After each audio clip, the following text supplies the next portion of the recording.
Hi, everybody.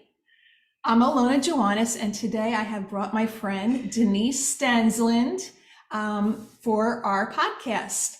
So, welcome, Denise. Welcome. Thank you. Denise suggested that we meet in person, and I think it's a great idea. So, Denise is my friend that I met in a class called Process Painting. And in case you're not familiar with that, I don't know, can you describe what that is? Process painting, to me, without like a definition, is a way of art therapy in a group setting. It's a commitment that you take on yourself for 6 weeks, and you show 2-hour classes for 60 Yep, 2 hours each week, and you get to just put all your feelings on paper with color. And it's just a really beautiful way of expressing yourself without words. And sometimes there's words. There can be words. Yeah. So I was sort of new to the area and I thought, where am I going to find my people? And so I did that, and I've never done any kind of work with paint or anything. And then I just did it, and it was a great experience. And I met Denise there, and we've stayed friends since then. So the reason why Denise is here is because she's doing some amazing things. Yeah. And anyway, Denise, tell us a little bit about yourself and your journey from, your early journey, what you were doing creatively, creatively, and like sort of bring us up to date so our audience knows. Quick version. Yeah. What is it? The Reader's Digest version. Mhm. I've always been creative all my life. I think my mom was super creative.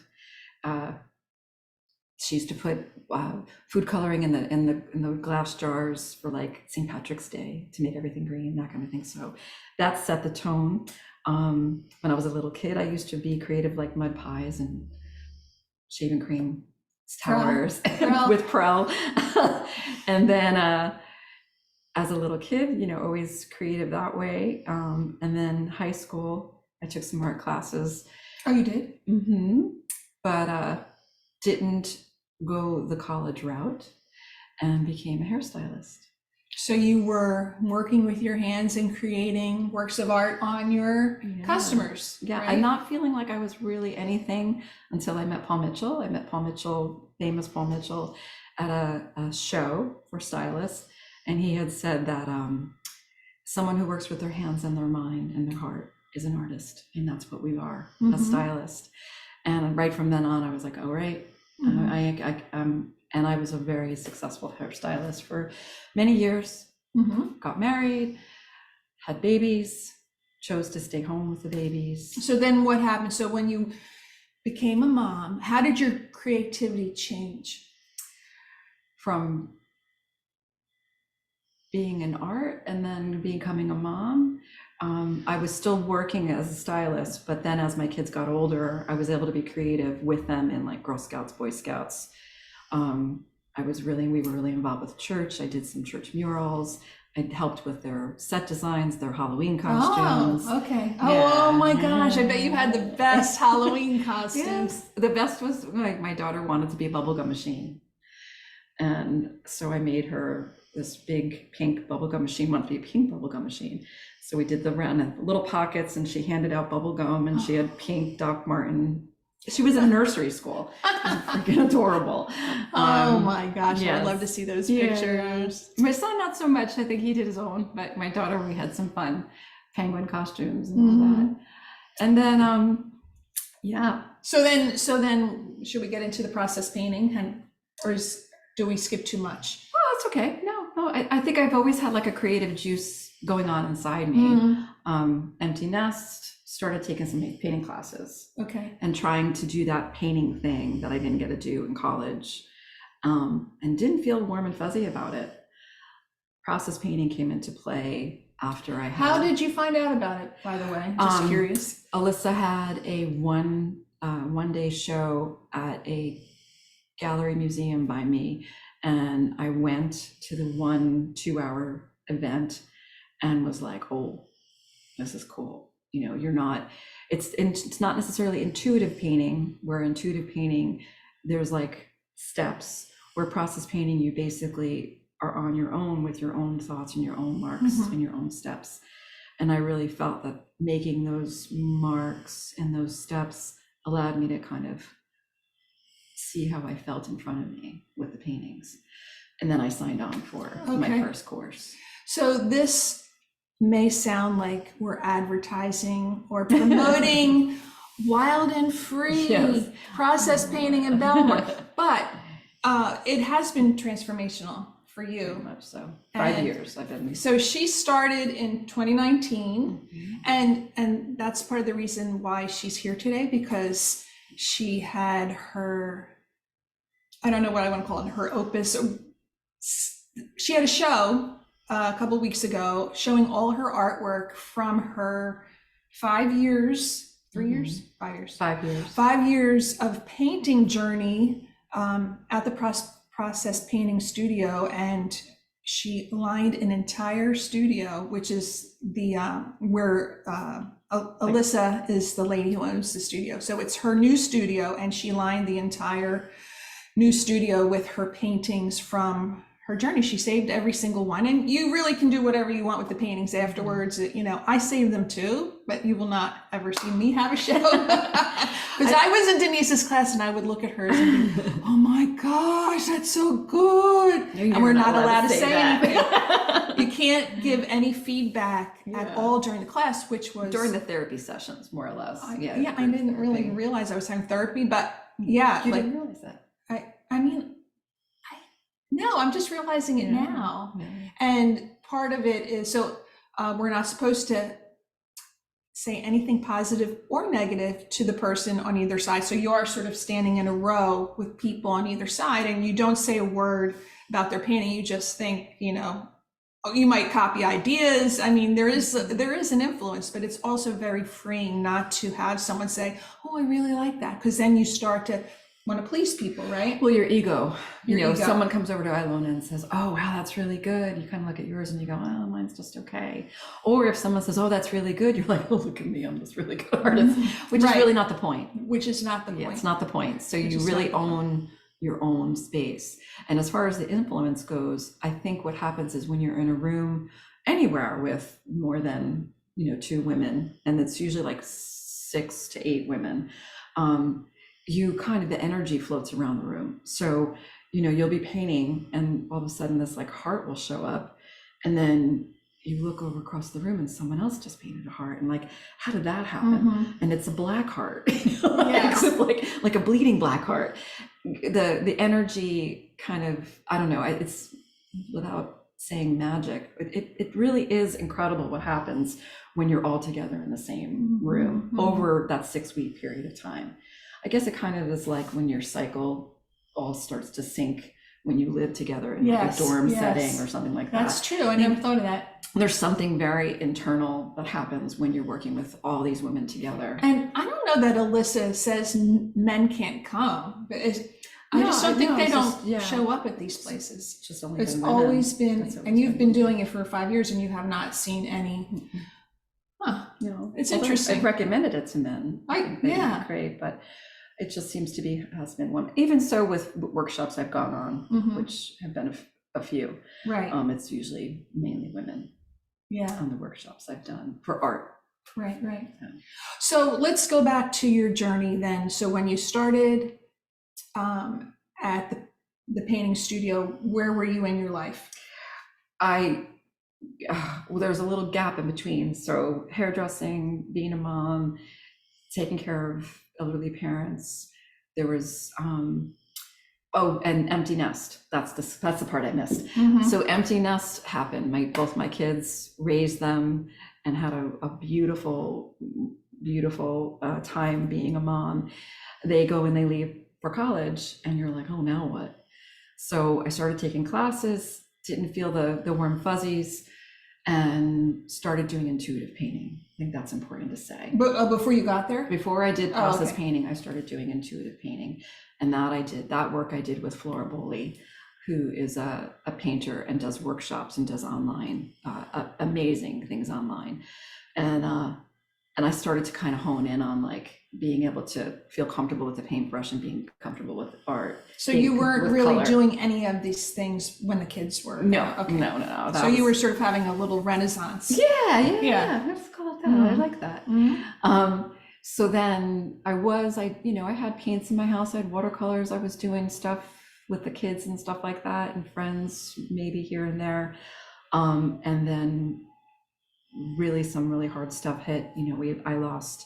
We lost my sister-in-law, who was an artist actually, and an art teacher or therapist. She passed away suddenly. My mom, our partner, a good friend, there was a lot of loss. And I just didn't know what to do with all this loss.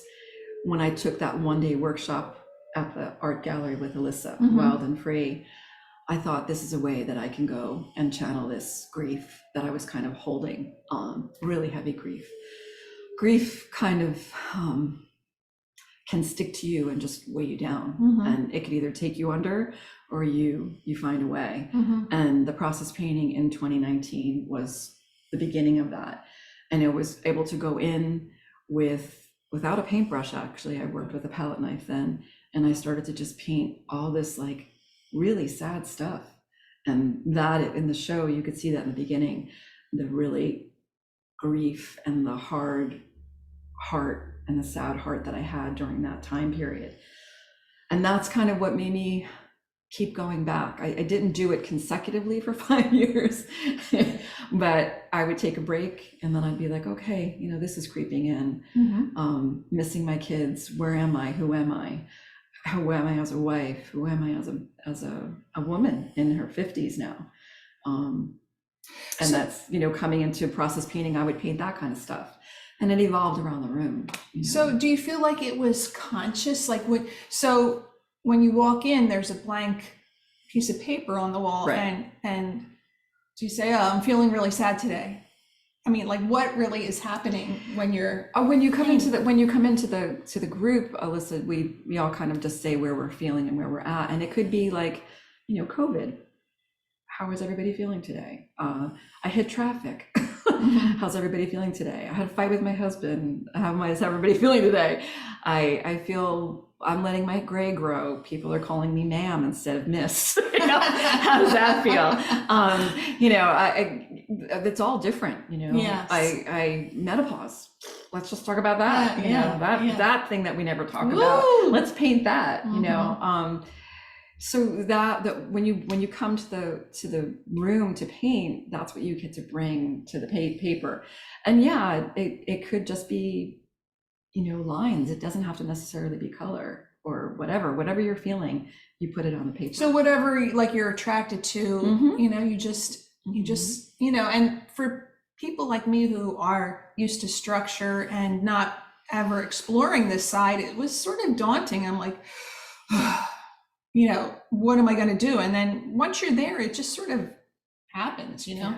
And it's daunting even if you do have skills, if you do have techniques. Absolutely. There was days I'd walk up to the paper and be like, the dragonfly one. The first day I walked in, there's a pretty.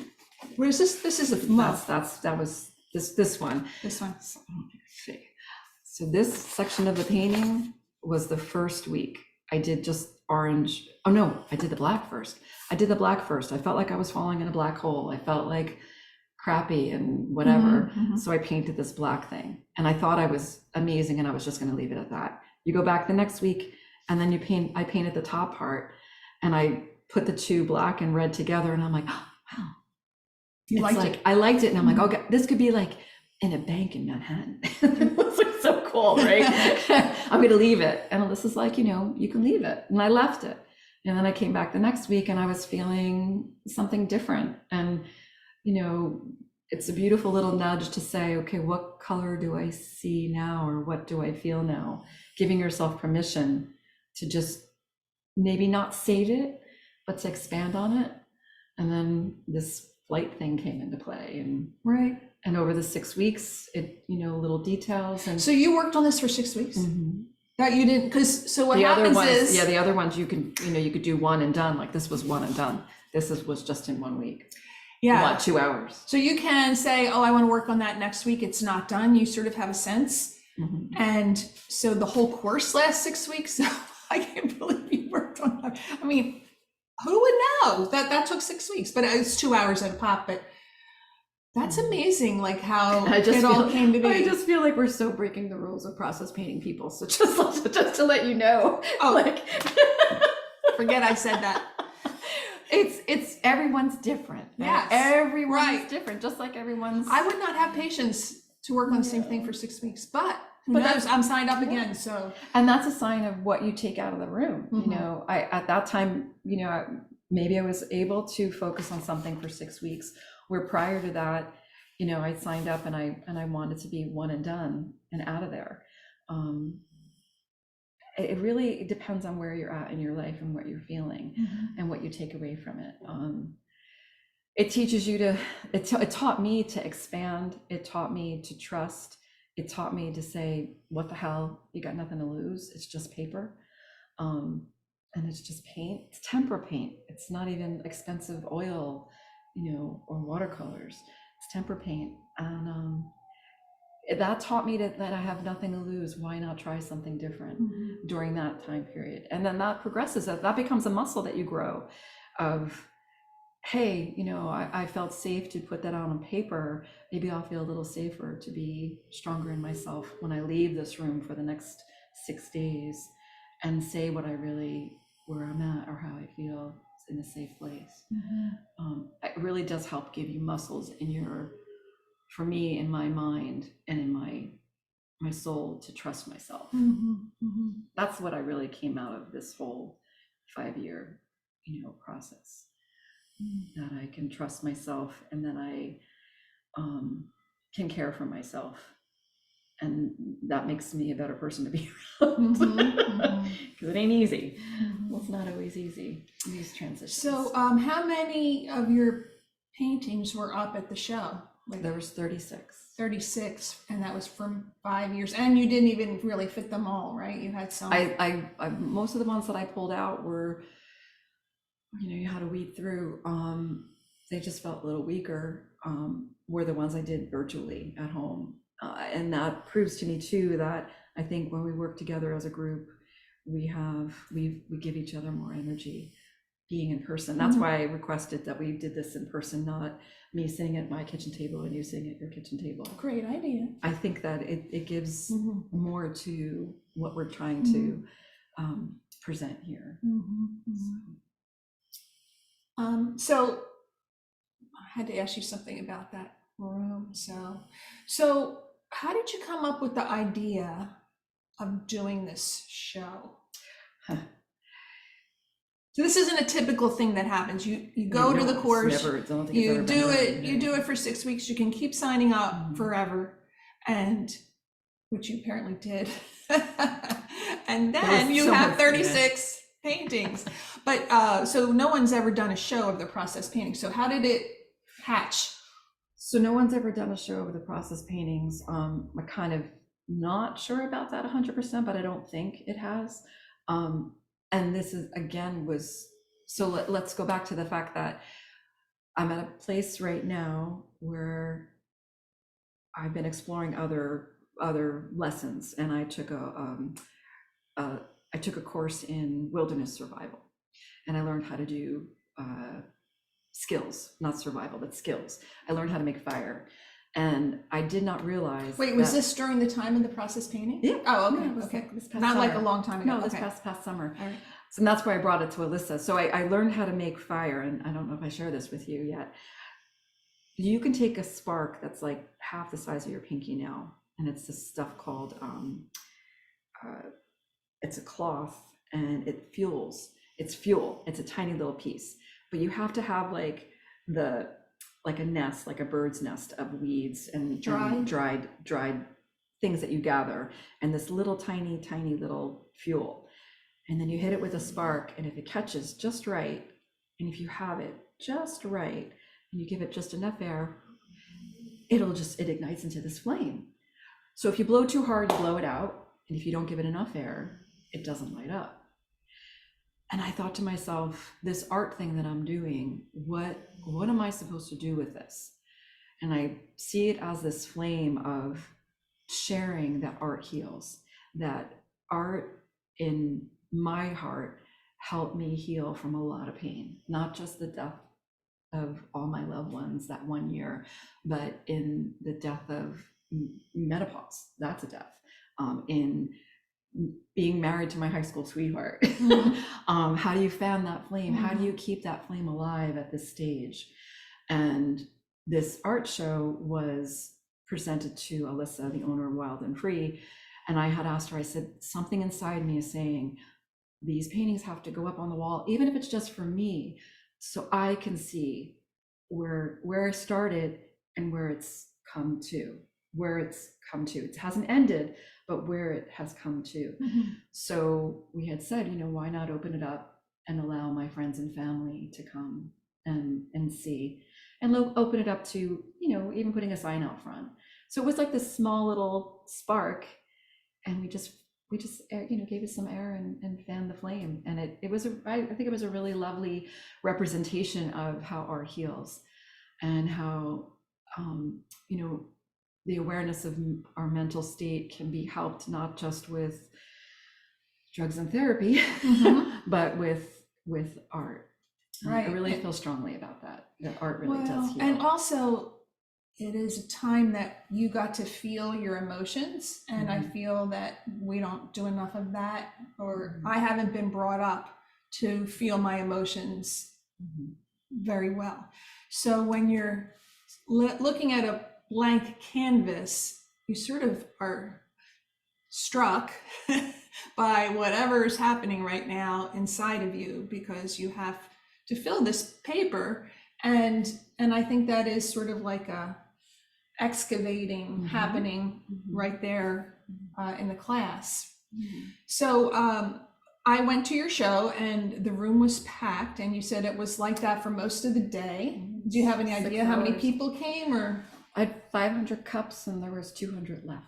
So if you drank, which I did, there was plenty of herbal tea and water, and we got to sign your book. You had to sign which was my sketchbook from high school. Oh, really? Yes, it was my that's sketch, super cool. That's like coming full circle almost. Yes. Yeah, it was quite an event for me. I thought it was amazing. Yeah, I thought it was amazing. And it was like, again, it was something like I had to do. It was divine in some ways, like it was beyond me. It wasn't like I'm going to do this. It was like, no, you kind of have to do this. If you don't do it, you're going to regret it. So it was this wilderness training that sparked the idea. Sparked the idea. Literally Sparked the idea.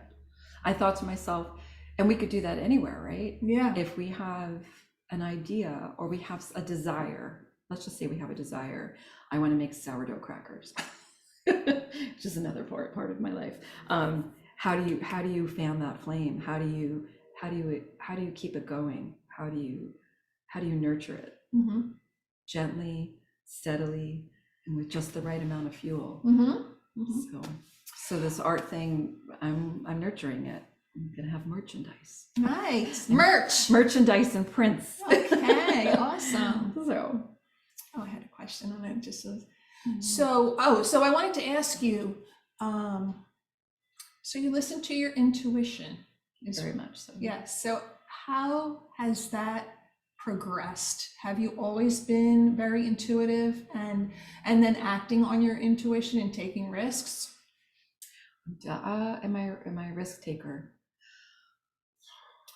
Well, not so much that, but are you listening to it? I mean, I don't know that your intuition tells you to do big things like the show, but right. I mean, I definitely was raised with that kind of intuition. You believe in the signs, you believe in how you feel, you go with your gut. Okay.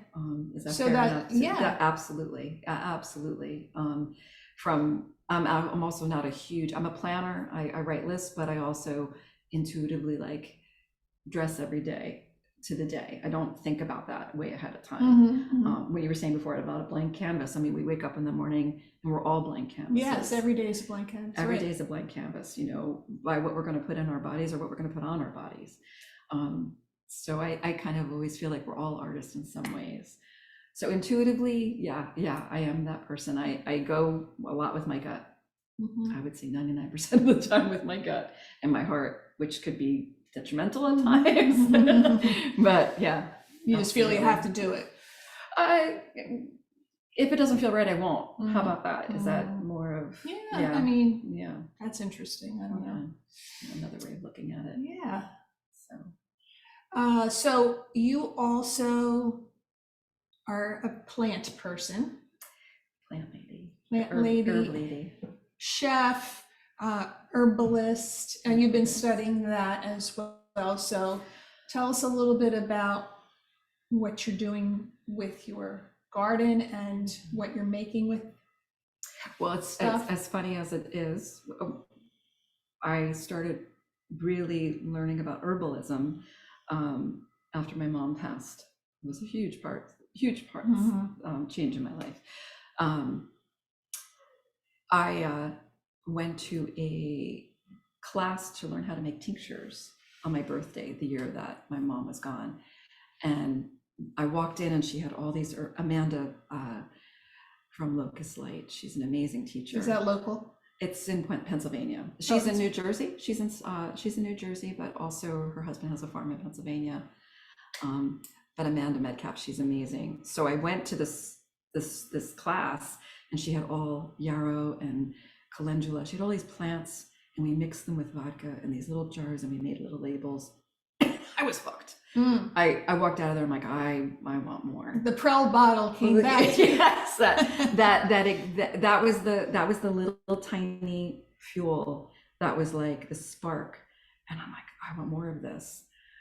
Intuitively knowing that this was going to help also heal me. Resonates, yeah. Absolutely. So I went to another class with her in a yurt on her farm, a yurt. And she let me sketch before I got there. She let me walk around the garden. I sketched, and we worked with Tulsi, holy basil.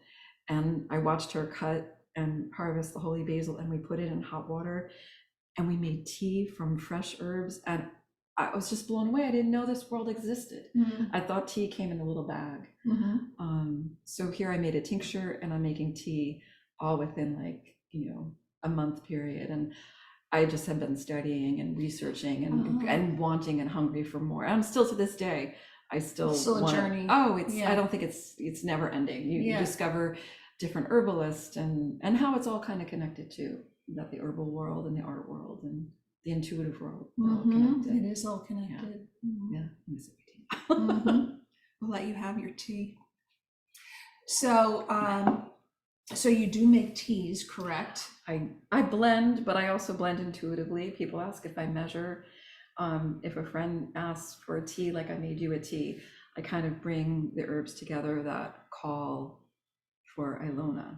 So it was holy basil, Damiana, little calendula, and knowing how they benefit and how they work together, also with taste, what's going to brighten or lighten or ground you.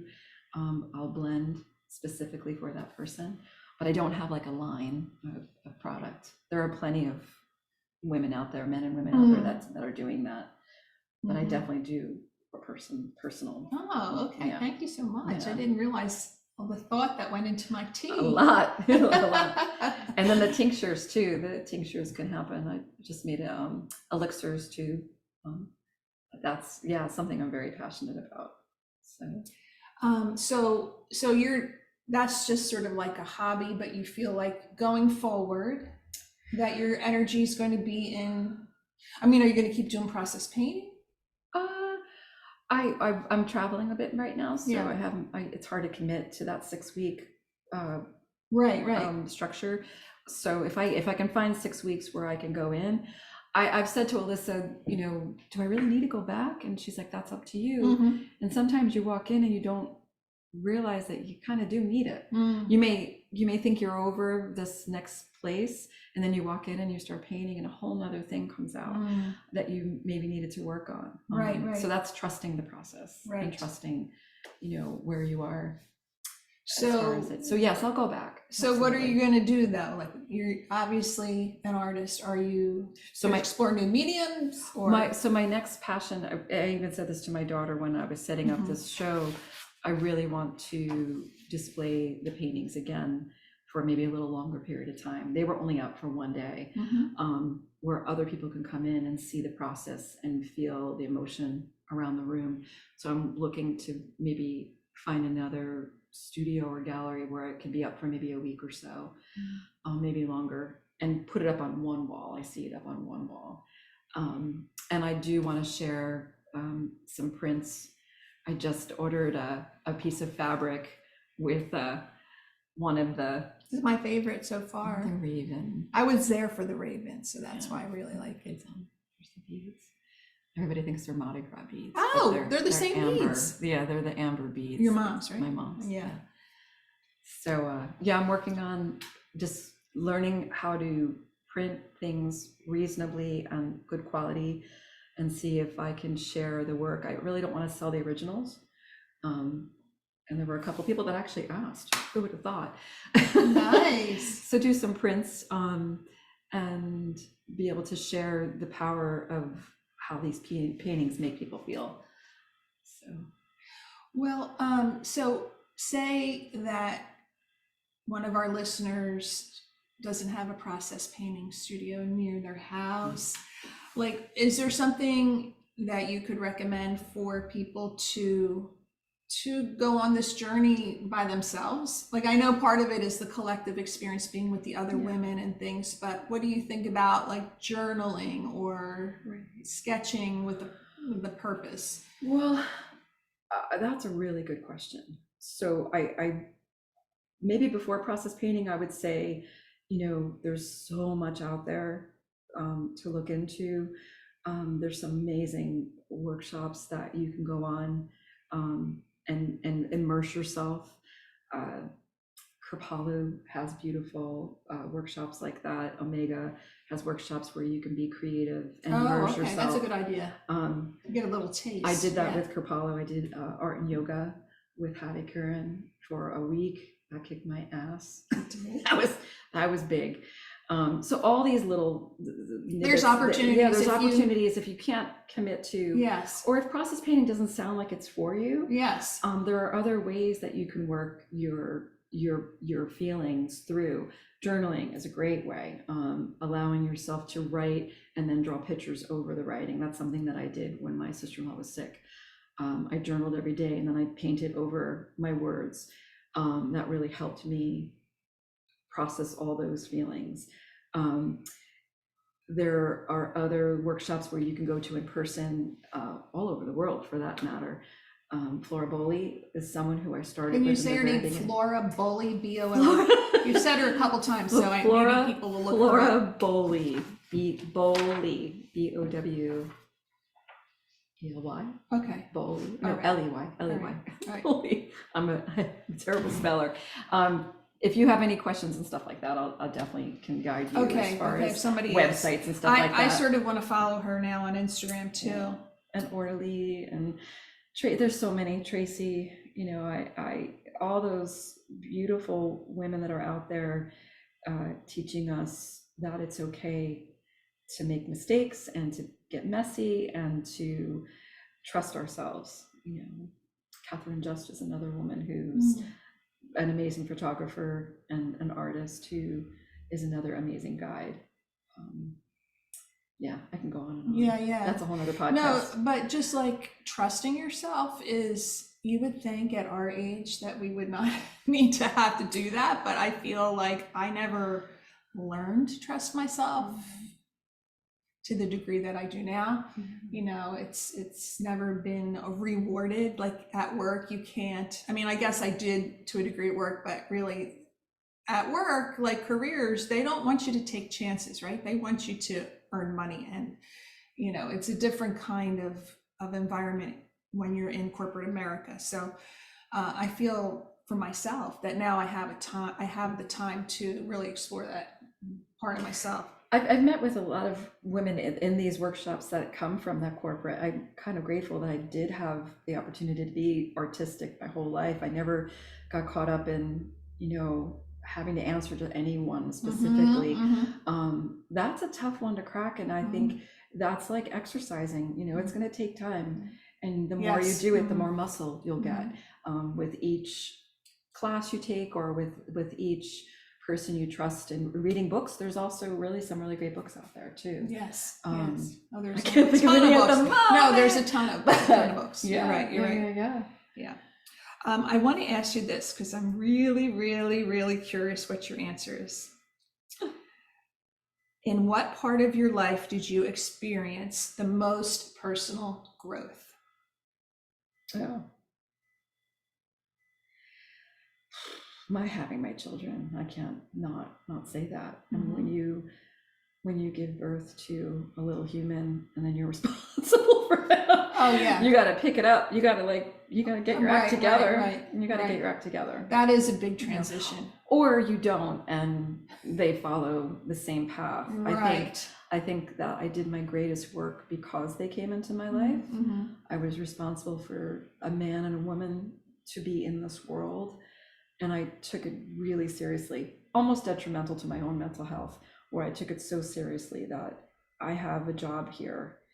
And I did some really heavy work while raising them. And because I raised them to be really independent and strong, that gave me the opportunity to go even deeper after they left the nest, where I could trust and know that they were okay. And then I can go even deeper and learn more about who I am. So that's wonderful that that happened so early for you. I mean, I felt like I had a big transition too when my kids came, because I was, only worried about myself at that point, and now I had a bigger responsibility, and it's a huge responsibility. And you're supposed to stay married. Let's just add that to it. You're supposed to stay. Yeah, you got that too. But yeah, I think that was my biggest. That's a good answer. It's perfect. What was the personal growth? What period of your life?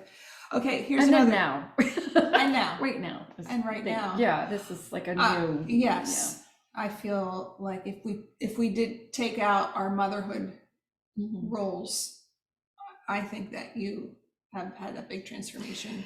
And there was one painting, I wanted to say this, there was one painting that came out of the roll. So you roll them up, they're pretty big. And I opened her up, and it was a kind of, I guess, a selfie that I did. She had antlers and this beautiful crown. And when I opened her up, I swear I heard her say to me, "I've been waiting for you." Oh, like she knew that painting that I did a year ago or 2 years ago, knew that this show was going to happen, where it was going to go up on the wall and people were going to learn that art heals.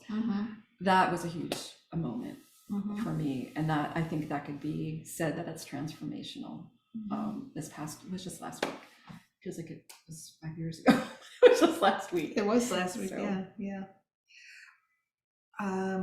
What's one piece of advice you would give someone who is seeking to make meaning out of this third chapter?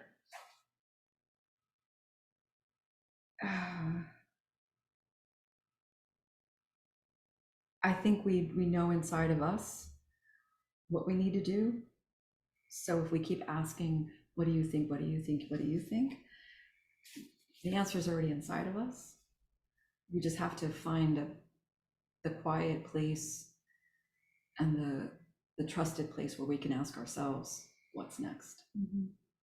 And we all do know inside of our own hearts where we're headed. We're our own GPS. That's true. Again, that's the looking inward and trusting yourself, the intuition, and that's where the art, the process painting, again, it doesn't have to be artistic. It doesn't have to be pretty. That's where, the paintings kind of tell you, where you're at.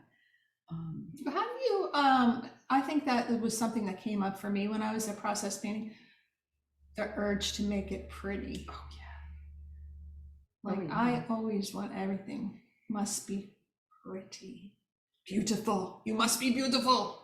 And I actually challenged myself, because I said to Alyssa, I said, I don't like want to use black. Like, I'm scared of using black. She goes, why is that? And I was like, oh, I don't know.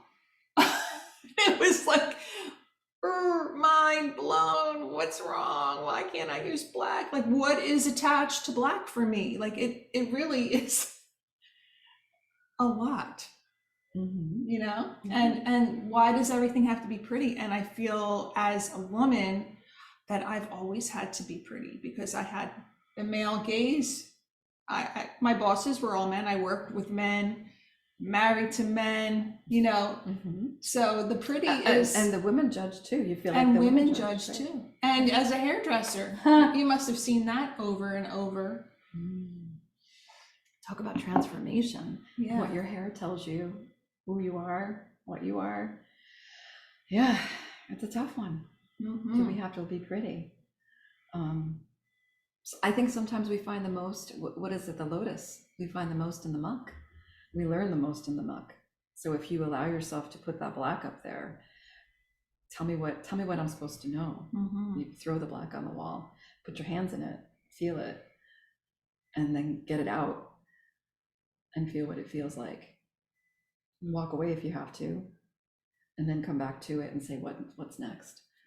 Because sometimes if you don't put that black down, you're not going to get to the next place. It's true. For me, the dragonfly was black first.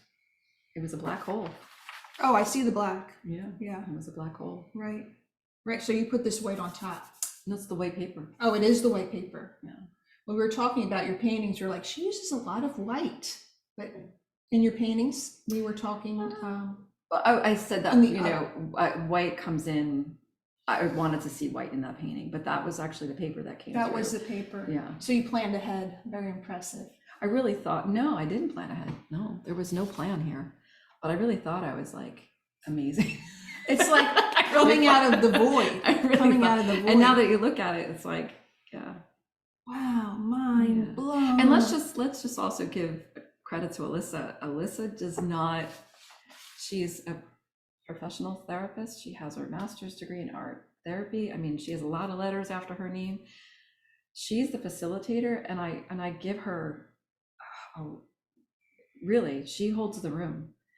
And you know, it's your personal journey with her that really makes a huge difference than just doing something on your own. I want to make sure we say that Alyssa gets total credit for making this space so comfortable and easy to come to, having all the colors, having 1,000 brushes for us to choose from, along with all other implements like rollers and feathers and sponges, and an unspoken trust with her when she's in the room, like a soul that just says it's going to be all right without all touchy-feely. Yeah, she makes you feel safe. Yeah. So, and she doesn't talk that much. because that's where it's like, right. You know. Right. Yeah. Right. That's the thing about when you see artists online and you fall in love with their work, or you want to go to their workshop, you have this like rock star preconceived notion, and then you meet them and you're like, oh, you're not as cool as I thought they were. We're all human. Right. Right. We're all human. We're all human. Right. So Denise, so we're going to wrap this up, but like, your art will live on after you're gone, but how do you want us to remember you? So weird that you said that. I was talking with a friend. We always today. do this. We always do like weird synchronicities. I literally was on my way here talking to a friend, and I said, you know, what's going to be on my tombstone? Did not know you were going to ask me this question. It's been on my mind. Yeah, not for you. What do you want? What do you want on your tombstone? We just had to make a tombstone for my father-in-law. What do I want on my tombstone? That I was just, a wife and a mother. Can we put this on there? Like that? Well, I definitely don't want a tombstone, and I'm not going to be buried. All right.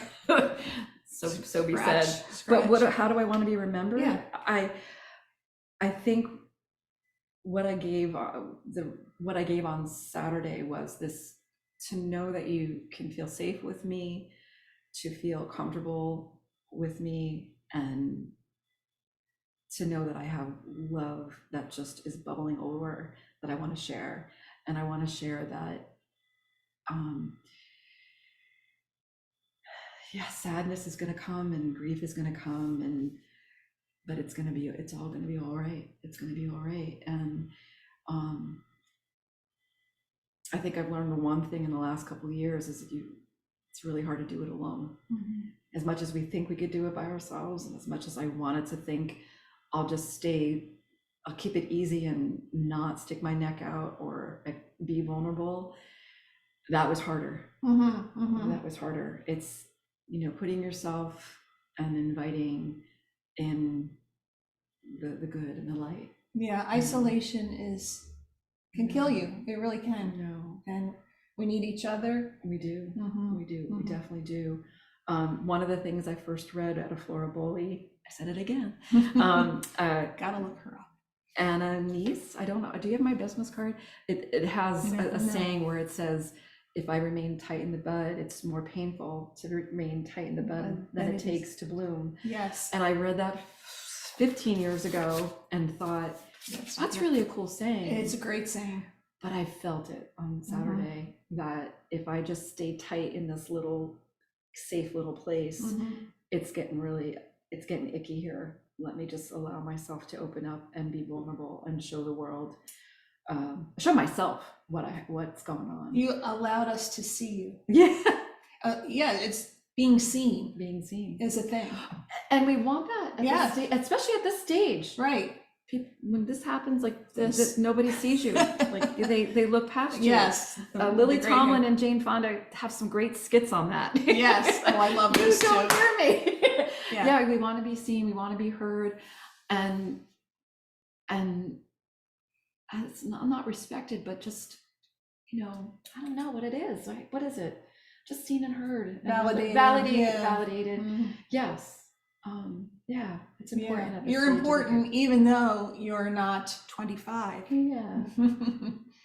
Yeah. And it does, when you put yourself in and grow in these places, it's more attractive to say the least. You become more attractive, not in a pretty sense, but in a sense of you're open. Right. And you're vibing. You're vibing. You're vibing. Definitely vibing. And we're vibing. We're vibing. We vibed. Oh, thank you. Thank you, Denise. Thank you. I'm so lucky to know her. Thank you, Denise. I'm blessed to know you. Thank you so much. And we will see you next time.